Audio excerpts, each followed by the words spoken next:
Воды река бегут, как живые, переливаясь, журчат и звенят. Возле река я помню впервые глянули эти глаза на меня. В небе блещут звезды золотые, ярче звезд очи твоих краса. О-о-о. Только у любимой могут быть такие необыкновенные глаза. Только у любимой могут быть такие необыкновенные глаза.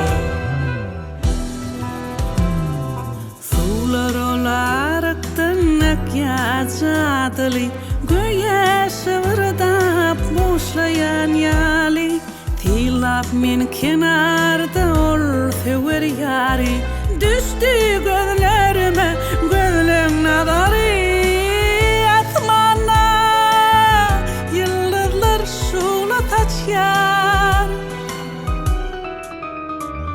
senin gözlerin yıldızın nuruna taçyar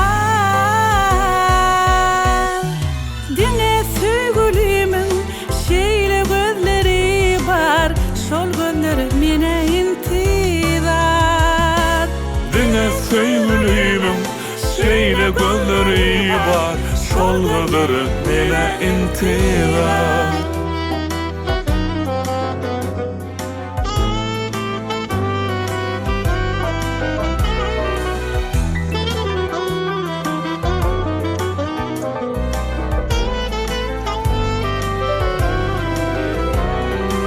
Asmana yıldızlar şula taşyar.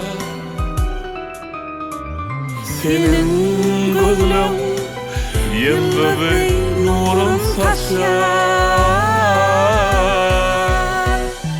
Dine sevgilimin şeyle gözleri var şol gözleri mine intizar.